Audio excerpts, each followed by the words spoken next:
Hola a todos, katawhan sa Dios sa Archdiocese sa Osamis. Sa ngalan sa tong kalahuron nga Arsobispo, si Archbishop Martin Sarmiento Humuadidi, ug sa kahupungan sa tibuok kaparian dinhi sa lokal nga simbahan sa Osamis, kini sa Reverend Father Eman Pudyutan ang maghatod kaninyo sa mga pagpamalandong bahin sa Ebanghelyo karong adlaw. Mga igsoon ko ni Kristo, adlaw karon nga Biyernes, Marso 13, 2026. Kanang Friday the 13th, no? Matud sa panghunahuna sa uban, malas kuno ni siya nga ang Biyernes, ang petsa kay 13. Pero ayaw mo tuon niya na mga igsoon ko ni Kristo. Kay wala man ta gitawag og malas diya sa kinabuhi. Ang ato ang lagi mga pagpaningkamot usahay kulang, unya usahay po dili pa pud panahon nga ato bitaw madawat unsay ato ang gipangayo. Unya, manung mutuo man tag malas nga na may Ginoo. Kung mutuo kita nga malas, then it simply shows nga wala ta nagtuo sa Ginoo. Kung nagtuo ta nga malas kining Biyernes, no, ni kaning Friday the 13th, then kana nagpakita nga wala tay salig sa Ginoo. And then nganong mas mutuo man ta sa malas kaysa sa Ginoo nga maoy tuburan sa mga panalangin. Nganong mas mutuo man ta sa malas kaysa sa Ginoo nga mas gamhanan nining tanan. So mga igsuon, erase that kind of perspective. Friday the 13th, malas kuno, no. Naa ang Ginoo. Nya matud sa Salmo, ang Ginoo maayo ug maluluyon. Labaw na sa mga tawo nga naningkamot diya sa tarong nga paagi, labaw na sa mga tawo nga matinud-anon, ug labaw na gyud sa tanan sa mga tawo nga nahigugma sa Dios ug sa iyang isigkatawo. Ug nining adlaw nga Biyernes mga igsoon ako dayong gusto nga i-greet, no, og happy birthday si Reverend Father Edgardo Sumalpong Ponce. Kay karong adlaw mao man ang iyang birthday, unya siya ang kasamtangang padrikura sa kuang home parish, ang parokya ni Señor San Mateo diya sa lungsod sa Aluran. Busa Father Ponce, happy birthday, padayon sa pagkabuutan, padayon sa pagpangalagad nga with love and dedication nga sa imo ang mga parokyano ug in general sa lokal nga simbahan sa Osamis mo ng Father Ponce. Happy birthday. Karong adlaw di usab mga igsoon, mao ang kaning Mancom meeting or ACE Mancom meeting nga ipahigayon diha sa St. Francis Xavier High School nga nahimutang diha sa lungsod sa Lupisayna. Busa sa tanan nga mga magbiyahe karon, mga principals ug mga school directors, magamping ug hinaot nga panalipdan ug ubanan kita sa Ginoo sa atoang pag-adto didto sa St. Francis Xavier High School diya sa lungsod sa Lupisayna. Munang ako pod nga i-greet mga igsuon ang ACE family. Iliban na gayud sa eskwelahan sa parochial school dinhi sa lungsod sa Bonifacio nga mao ang St. Vincent High School of Bonifacio Incorporated. Especially kagapong adlaw naghimo sila sa ila ang junior JS prom night. So congratulations sa tanan nga ning-apil sa maong JS prom night. Congratulations sa mga teachers and salamat usab sa mga teachers nga naningkamot, naghago, inubanan sa mga efforts sa mga students sa pag-prepare sa gym, sa pag-decorate sa maong gym, and sa successful nato nga celebration kagabi ang JS Prom Night. Pasalamat usab din ako ngadto sa among halangdon nga mayor, pinalangga namo nga mayor dinhi sa lungsod sa Bonifacio, si Honorable Ricky Bulahan sa pagtugot nga mogamit ni sa gym, sa lights and sounds, sa facility sa gym nga without kaning bayad. Munang mayor, salamat kayo. Saludo ako sa imo ang pagpangga sa tanan nga taga Bonifacio. Ilam na gayud sa imo ang kanibeta ang pagpangga usab sa ato ang parochial school, ang St. Vincent High School of Bonifacio. Ngigsuon, arita sa tong ebanghelyo karong adlaw nga atong pagkakutluon sumala sa ebanghelyo ni San Marcos. Himayaon ikaw o Ginoo. Digtoy usa ka magtutudlo sa balaod nga nakabati sa panaglalis nila. Nakita niya nga maayo ang pagkatubag ni Jesus sa mga Saduceo. Busa miduol siya kaniya og nangutana. Unsa mang sugo ang labing hinungdanon sa tanan? Mitubag si Jesus. Mao kini ang labing hinungdanong sugo, pamati Israel. Ang Ginoo nga atong Dios mao ra gayud ang Ginoo. Kinahanglang mahalon mo ang Ginoo nga imong Dios sa tibuok mong kasing-kasing, ug sa tibuok mong kalag, ug sa tibuok mong salabutan, ug sa tibuok mong kusog. Ang sunod mao kini, higugmaa ang imong isig ka tawo sama sa imong kaugalingon. Wala nay sugo nga labi pang hinungdanon kay niining duha. Ang magtutudlo sa balaod, miingon kang Hesus. Husto ka na magtutudlo. Tinuod ang imong gisulti nga ang Ginoo lamang maoy Dios o nga wala nay laing Dios gawas kaniya. Busa ang tawo kinahanglan magmahal sa Dios sa tibuok niyang kasing-kasing ug sa tibuok niyang salabutan ug sa tibuok niyang kusog ug kinahanglang higugmaon niya ang iyang isig ka tawo ingon sa iyang kaugalingon. Mas maayo ang pagtuman nining duha ka sugo kaysa pagdala og mga mananap nga sunugon dig ibabaw sa halaran ug paghatag og ubang mga halad ngadto sa Dios. Nakaalinggat si Jesus nga maalamon kayo ang iyang tubag. Busa siya miingon kaniya, dili kahalayo sa gingharian sa Dios. Ug wala na gayoy nangahas pagpangutana kaniya. Mga igsuon ang ebanghelyo sa Ginoo. Daygon ikaw o Kristo. Mga igsuon, ang atong ebanghelyo karon ning adlaw nga Biyernes, Marso 13, 2026, ato nga gikutlo. Sumala sa ebanghelyo ni San Marcos, kapitulo 12, bersikulo 28 hangtod sa 34. Diin atong nadungog mga igsuon nga gisumada ni Hesus ang tanang mga sugo sa Dios. Gisumada ni Hesus ang napulo ka mga sugo sa Dios into two greatest commandments. Unya kaning greatest commandments mao nga atong higugmaon ang Dios sa tibuok nato nga kasing-kasing, sa tibuok nato nga kalag, sa tibuok natong salabutan, ug sa tibuok natong kusog. And then it is followed by higugmaon nato ang atong isig kaingon sama sa atong paghigugma sa atong kaugalingon. Ug kini nga two greatest commandments mga igsoon nagpunting gayud sa usa ka kinabitong kinaiya or sa usa ka at maingon nato nga sugo gyud sa Ginoo. Nga ang sugo gyud sa Ginoo mao gyud ang paghigugma. No wonder why mga igsoon ko ni Kristo kinabitong hapit na bitaw si Jesus taralon dito sa Jerusalem, hapit na si Jesus dakpon dito sa Jerusalem, hapit na si Jesus ilansang sa krus, nagbilin siya og sugo ngadto sa iyang mga tinun-an. Ang atong nga basa diha sa ebanghelyo sumala ni San Juan, mingon ang atong Ginoo, paghigugma ay kamo, sama nga ako nahigugma kaniyo. Kay kinsa katong nahigugma, ako anaa kaniya. Mao kana mga igsuon, ang sugo gayud sa atong Ginoo. Gani ko ato bitong sumadahon ang 10 commandments, it is about loving God. The first, second, and third commandments, it is about loving God. Nga simbahon nato ang Dios, dili ta magpasipala sa ngalan sa Ginoo, ato gay hinumduman og balaano ng adlaw nga gitagana sa Dios aron kita magsimba kaniya. It is about loving God. And then the fourth and until the 10th commandment, it is about loving our neighbors. Igmagugmaon ang ginikanan, dili ka magpatay, dili ka mamakak, dili ka manapaw, dili ka mangawat, dili ka magbutang-butang, dili ka masina sa mga butang sa imong igsuon, dili po ka masina sa asawa or bana sa imong igsuon. It is about loving God. No, I mean, it is about loving our neighbors. And so mga igsuon, the greatest commandment of God gidi ay mao gayon ang paghigugma. However, halang sa to ang punto pamalandong karon mga igsuon. Ato gayud nga nindot nga balikan og lantaw ba ang atong ebanghelyo. Kay before Jesus said the two greatest commandments, na ay usa ka command sa Ginoo. Unsa may kani? Sa diyang nangutana ang katong magtutudlo sa balaod. Mitubag si Jesus. Mitubag si Jesus. Og mao kini ang labing hinungdanong sugo. Ingon si Jesus. Ingon siya, pamati Israel.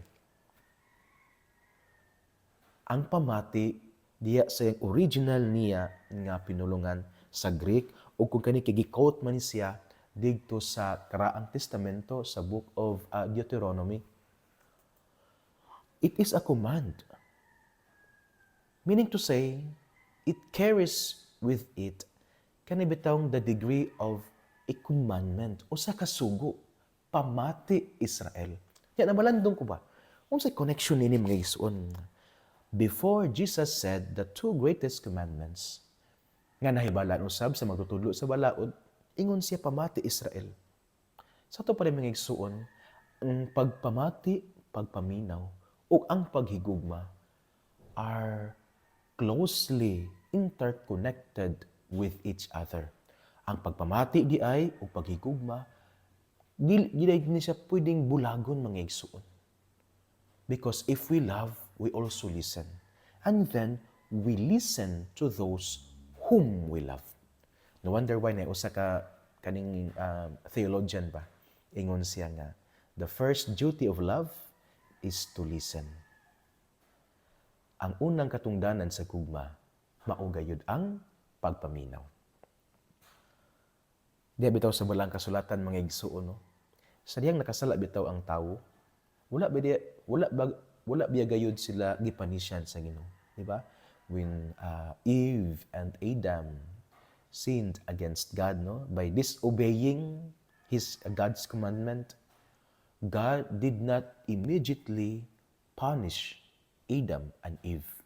Wala bigid niya gisilutan dayon si Adam ug si Eva. Gipaminaw bigid sila sa Ginoo. O sa ingon sa Ginoo, asa kamo? It is a question that requires an answer from Adam and Eve. So meaning to say, God initiated that conversation because God wanted to listen. Ang gipakita sa Ginoo magud ang pagpaminaw nga naman tungod kay nahigugma man siya kang Adan ug kang Eva. Naminaw gayud ang Ginoo. Precisely because, sigon pa sa usa ka theologian nga nag-ingon, the first duty of love is to listen. O kini siya mga igsoon, ako gusto nako nga kini ang pakadak-an sa tong pagpamalandong karon. Kanang pagpaminaw ug paghigugma. Kay kung ikaw nahigugma, maminaw man gayud ka. Unya maminaw man pud ta sa tawo nga atong gihigugma. Especially diya sa family, diya sa relasyon sa anak o sa ginikanan.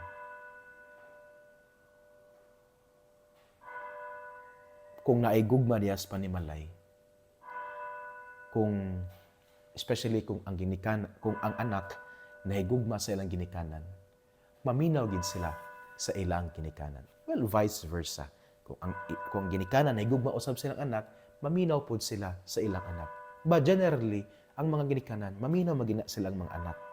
Pero ang dako karon nga pangutana, dako karon nga pamalandungan ang ngay natong lantawon, kung ang anak ba maminaw ba sa ilang ginikanan.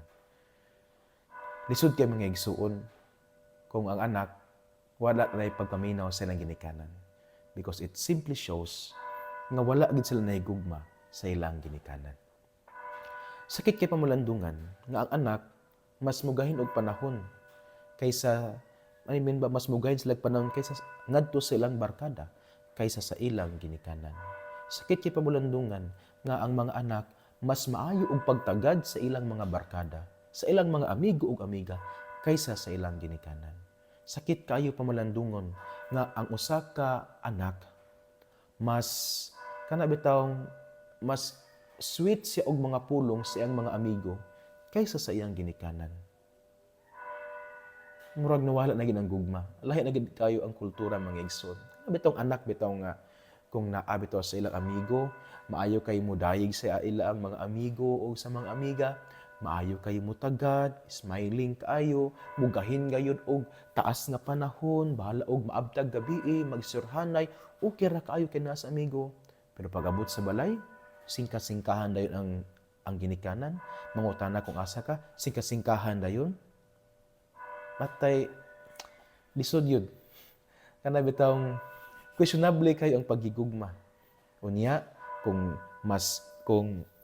ang amigo na gani, magkarakara dayon, halian mo ni mo na. Pero pag-abot sa balay, sa ginikanan, murag wala ra. Murag bitawng, ambot lang, ano kana sila mga igsoon ko ni Kristo, no? Lisod yun kayo. So, kana mga igsoon, especially sa mga anak nga naminaw karon, nindot siguro nga atong balik og lantaw ni siya. Atong pamalandungan, ang ato ang love toward our parents. Kung maminaw ba ta nila? Maminaw ba ta silang mga tambag? Maminaw ba ta silang mga pahimangno? Kaya ang mga pahimangno sa ginikanan, dili mo na ingon nga nagpasikat sila nga maayo na gid sila silang kinabuhi. Wala po na nagpasabot nga kana bitawng overprotective ang atong mga ginikanan. No.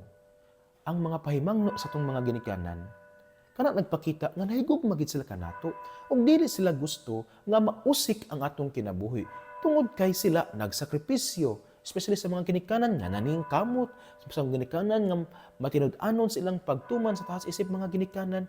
At so ang ilang panghuna-una angay lang gyud or alang lamang sa atong mga kaayuhan sa atong kinabuhi. Kaya di mas laganahan nga kita masakitan. Di man sila ganahan nga kita magantos. Dili man ginahan atong mga ang atong mga ginikanan nga maglakaw kita diya sa walog sa mga luha. Dili man sa ganahan ana. Tungod kay nahigugma man sila kanato. And so magpahimangno sila kanato, sultian ta nila, maymayan ta nila. And so mga anak, maminaw gyud ta sa atong mga ginikanan. Ako pamalandong ba? Ang anak bitaw nga supakero, ang anak bitaw nga kana bitaw mo hinungdan sa mga luha sa mga ginikanan. Ang mga anak bitaw nga kusog musinghag silang mga ginikanan. Ang mga anak bitaw nga daw walay respeto silang mga ginikanan. Kaya malandong ba mo tay murag dili lisod kayo ang kinabuhi. Murag dili kayo iplastar sa Ginoo ang anak nga masupilon, ang anak nga barumbado, ang anak nga buang-buang, ang anak nga walay respeto, lisod gyud kayo iplastar sa Ginoo. Kay kung wala tay respeto sa atong ginikanan, babag man na siya sa mga panalangin sa Ginoo. Kung wala tay pagtahod sa atong ginikanan, kung dili ta maminaw sa atong mga ginikanan, daw mura man na og taklob nga magpugong nga mosulod sa atong kinabuhi ang mga panalangin sa Ginoo. Kung sa mga anak, maminaw kita sa atong ginikanan. Magpatalingog kita sa atong ginikanan. Kaya kung nagpatalingog ta nila, kung naminaw ta nila, it means to say, we really love them. Our love towards our parents is authentic. Because the first duty of love is to listen. Kana makita sa itong Ebanghelyo karon, before Jesus said the two greatest commandments which speak of loving God and loving our neighbors, na usa ka preceding nga commandment, and that is pamati. God listens to us. God listens to our prayers. God listens to our pleas. And God listens to our cries. Precisely because God loves us. The first duty of love is to listen. And so mga anak, as I have said, maminaw gyud ta sa ato ang mga ginikanan. Dili ta mo tubag-tubag, dili ta magmuro-muro, dili bitaw ta musupak-supak, dili ta kada bitaw anak nga masupilon. Maminaw gyud ta sa pahimangno sa atong ginikanan. Gawas nga nag-una sila sa atong kinabuhi, gawas nga nag-una sila sa dagan sa panahon, sila naninguha nga kita malipayon, sila naninguha nga kita dili masakitan. Sila naninguha nga kita magmalampuson sa atong kinabuhi. And so, we listen to them. Because to listen is the first duty of love. Mga igsuon, dinhi na lang kukutob sa akong pagmamalandong ngining adlaw. Ngining adlaw nga Biyernes, Marso 13, 2026. Diin ang atong Ebanghelyo, atong nga gikutlo, sumala sa Ebanghelyo ni San Marcos, Kapitulo 12, versikulo 28 hangtod sa 34. Mga igsoon ang mayong balita nga maong pulong ni Jesus angay ginatong paminawon pamalandungan ug paningkamutan nga puy-an diha sa atong kinabuhi. Kay bulahan kayo ang tawo nga naningkamot nga magpuyo sa mga pulong ni Jesus, sama siya sa usa ka kahoy nga gitanom daplin sa sapa kansang dahon dili gayud malaya. Tiempo sa timbunga siya mohatag ug mamaayo ug daghang mga bunga. Amen. Mga igsoon, daghang salamat kaayo sa kanibitaw inyong pagpaminaw. So dili po ko mohatag sa final nga blessing, buti ko nga magpasalamat usab ngadto nilang Nanay Beta Bertulfo, nilang Ate Maricel Arnosa, nila Lucy Yubero, nilang Nanay Belen Torillo, o nila Ate Virgie, nila Kuya Nelson sa pagtabang sa pagpangandap o pag-andam usab sa mga pagkaon tungod kay ni adtong Marso 11 adlaw nga Miyerkules ang mga graduating nga mga college seminarians sa Corieso Seminary uban silang rector si Father Patrick Dalangin ug uban usab sila ang seminary driver si Felix Caboverde Amiu.